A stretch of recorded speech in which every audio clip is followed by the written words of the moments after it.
बहुत धन्यवाद श्री हनुमान बेनीवाल जी। सभापति महोदय, सबसे मैं सभापति महोदय विदुर जी को ये पूछना चाहता हूँ कि आपने आप एक मिनट इन्होंने सस्पेंस रखा है। पप्पू जी कौन थे? पप्पू जी अगर पप्पू जी की कौन थे?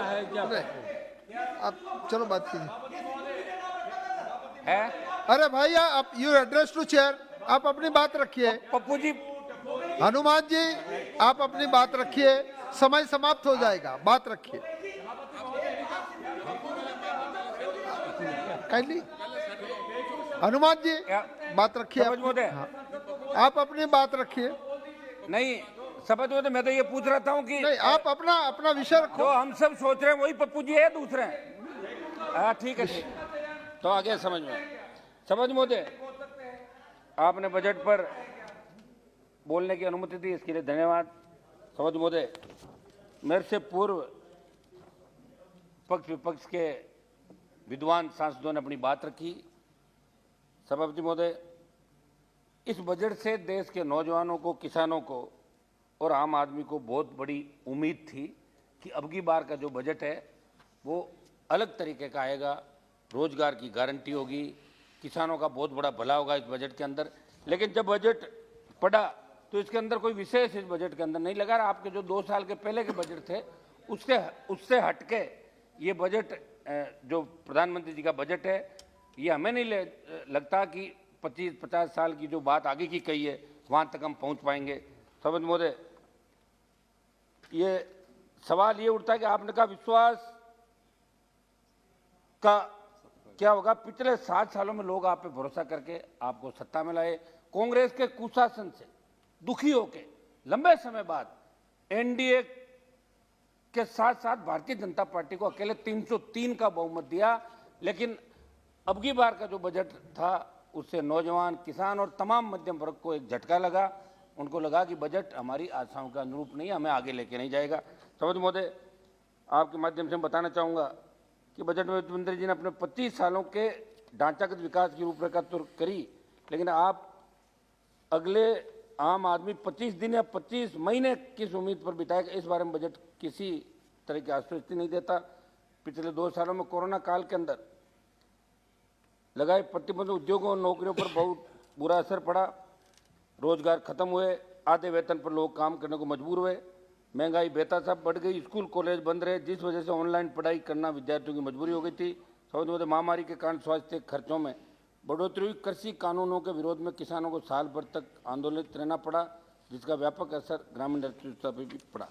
सभापति महोदय, अगर बजट में जिक्र हुआ गति और शक्ति का, बजट में बताया कि वित्त वर्ष 22-23 में 25,000 किलोमीटर के हाईवे तैयार किए, 3 सालों में 100 नए कार्गो टर्मिनल विकसित किए, पीएम गति शक्ति योजना के तहत रोड, रेलवे और वाटरवे के इंफ्रा और लॉजिस्टिक्स विकास पर फोकस किया जाएगा। इस सब बड़ी बड़ी बातों और योजनाओं में गाँव का भारत हमें गुम होता हुआ नजर आ रहा है।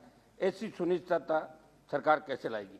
मध्यम वर्ग जिसने सबसे ज़्यादा वोट आप लोगों को डाले, बजट के अंदर उनको निराशा हाथ लगी।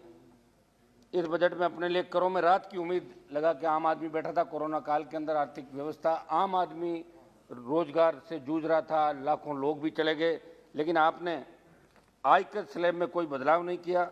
वित्त मंत्री जी का आम मध्यम वर्ग के लोगों के लिए ये संदेश है कि हमने 2 साल से इनकम टैक्स नहीं बढ़ाया और लोगों पर कोरोना काल के बावजूद टैक्स नहीं बढ़ाया, ये सबसे बड़ी राहत है। लेकिन कोरोना सहित अब भी अन्य कारणों जो हालत निर्धन में मध्यम वर्ग के बने, उस पर सरकार ने गंभीरता से बजट में कुछ नहीं किया। सभापति महोदय, कृषि क्षेत्र के लिए जो आम बजट 22-23 में कृषि क्षेत्र के कुल आवंटन में केवल 4.8% वृद्धि हुई, जबकि फसल बीमा और किसानों की न्यूनतम समर्थन मूल्य एमएसपी को सक्षम करने वाला आवंटन के भारी इसके अंदर कमी की गई है। इतना ही नहीं, बजट में किसानों की आय दोगुनी करने की सरकार की महत्वाकांक्षी योजना, जो बार बार आप कह रहे हो किसानों की आय दोगुनी करेंगे, पूरी तरह इसमें चुप्पी साध दी गई, जबकि इस योजना की समय सीमा इसी वर्ष 2022 थी। सभापति महोदय, बजट में कृषि क्षेत्र के लिए वित्त वर्ष 22-23 में चालू वित्त वर्ष 21-22 से केवल 5700 करोड़ रुपए की मामूली वृद्धि हुई है। प्रधानमंत्री फसल बीमा योजना के लिए आवंटन की 15,989 करोड़ रुपए से घटाकर 15,500 करोड़ रुपए कर दिया, ये भी चिंताजनक है। सभापति महोदय, एमएसपी पे जब किसान आंदोलन चला, सहमति बनी। तीनों कृषि बिल किसानों के आंदोलन के चलते सरकार ने भारी दबाव के अंदर तीनों कृषि बिल तो वापस ले लिए और एक वादा किया था किसानों को कि एमएसपी पे गारंटी, खरीद गारंटी का कानून बनेगा। अभी भी एमएसपी पे जो खरीद हो रही है वो 25 क्विंटल से ज़्यादा किसी किसान की खरीद नहीं होती। राइडर लगा हुआ है। आपने इसके अंदर एमएसपी की पूरी बात नहीं करी। जो कमेटी गठित करनी थी वो कमेटी भी अभी गठित नहीं हुई। प्रधानमंत्री अन्नदाता आय संरक्षण योजना और MIS, PSS और मूल्य समर्थन योजना के आवंटन में भारी कमी की गई। परिणाम आशा को सिर्फ 1 करोड़ रुपए का आवंटन किया, जबकि वित्त वर्ष 21-22 में इसी मद पर 400 करोड़ रुपए खर्च किए गए थे। ये कटौती ऐसे समय हुई जबकि किसान संगठनों की प्रमुख मांग है कि फसलों की खरीद के लिए एमएसपी की गारंटी दी जाए, जिस पर सरकार ने संगठनों को भरोसा भी दिलाया था, लेकिन इस पर अभी भी कोई विशेष कार्रवाई नहीं। सभापति महोदय, खाद्य और पोषण सुरक्षा बजट दस्तावेज में खाद्य और पोषण सुरक्षा को लेकर विरोधाभासी बात दिखती है। ये दस्तावेज कहता है कि मिशन का उद्देश्य पोषण सुरक्षा के साथ इन फसलों में आत्मनिर्भरता प्राप्त करने के लिए दलहन और पोषक अनाज पर विशेष जोर देना है, जबकि खाद्य और पोषण सुरक्षा के तहत आवंटन में 21-22 में 1540 करोड़ रुपए संशोधित से घटकर 1395 करोड़ रुपए हो गया। इसके तहत राज्यों केंद्र शासित प्रदेशों को दालों का वितरण करने के लिए खरीदी गई दालों के स्टॉक का निपटान करना है। इसके अलावा मिड डे मील, सार्वजनिक वितरण प्रणाली, ICDS आदि जैसी विभिन्न कल्याणकारी योजनाओं के लिए केवल 9 करोड़ रुपए का प्रावधान किया, जबकि 21-22 में संशोधित अनुमान 50 करोड़ रुपए था। हालांकि 21-22 के बजट में अनुमानित आवंटन 300 करोड़ रुपए था। सभापति महोदय, एक अभी बात चली थी महंगाई की। सभापति महोदय, हमने जब 2014 के अंदर आप थे, उससे पहले यूपीए की सरकार थी, और 2014 के अंदर यूपीए सरकार 12-13 के अंदर तेल की जो प्रति बैरल अंतर्राष्ट्रीय मूल्य था वो $140 अधिकतम था उस समय, और यहाँ भाव 50-60 के लगभग 50 के आसपास डीजल का था और 60 के आसपास पेट्रोल का भाव था। कृपया समाप्त कीजिए। एक मिनट साहब, 2014 से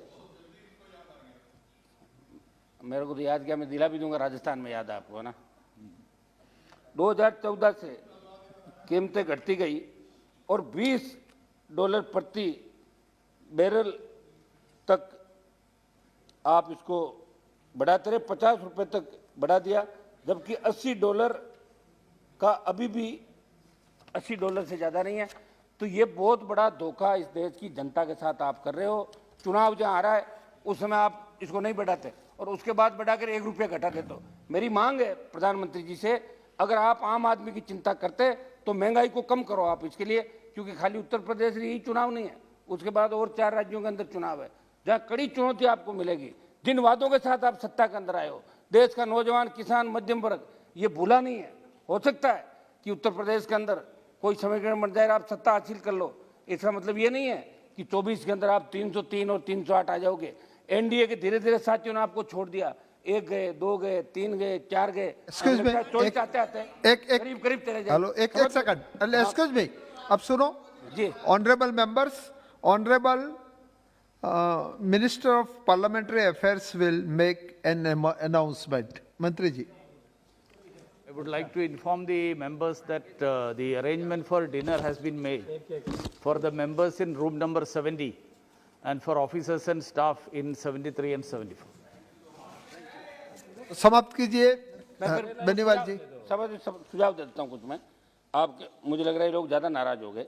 मैं आपके माध्यम से राजस्थान के लंबित मुद्दे और सुझावों की तरफ सरकार का ध्यान आकर्षित करना चाहूंगा।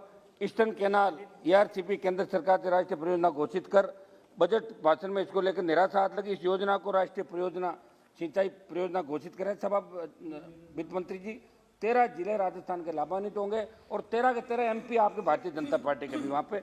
ये 13 जिलों की जो योजना है इसको आप धन्यवाद हनुमान जी। खत्म कर रहा हूँ मैं।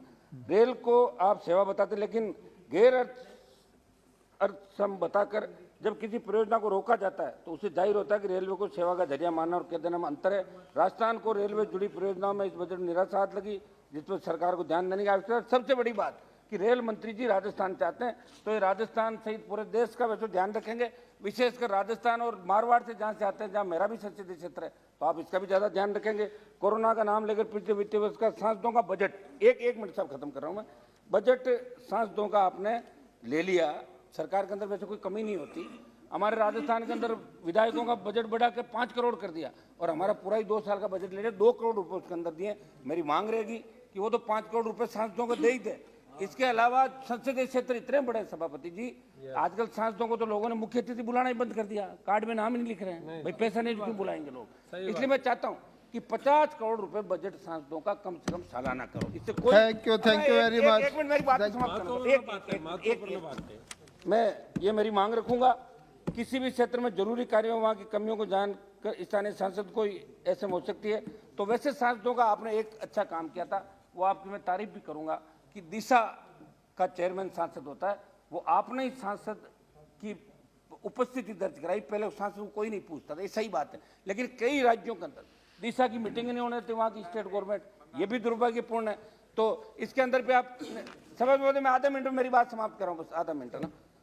डिजिटल शिक्षा, प्रत्येक काम को डिजिटल तरीके से करने में जोर दिया जा रहा है, लेकिन केंद्र इस बार ध्यान क्यों नहीं दे रही है कि सरकार की BSNL की 4G सेवाएं लोगों को नहीं मिल रही है। दूर दराज क्षेत्रों में आज भी नेटवर्क का अभाव रहता है। राजस्थान की भौगोलिक स्थिति को देखते हुए अगर देश में किसी को विशेष राज्य का दर्जा मिले तो राजस्थान को विशेष राज्य का दर्जा दिया जाए। जब Thank you, उद्योगों में thank you. आगे बढ़ाते हैं। Thank तो you, श्री किसानों के विजय लिए कुमार, को संपूर्ण विजय कर्ज माफी कुमार, करने का रोड में अंशलक जी।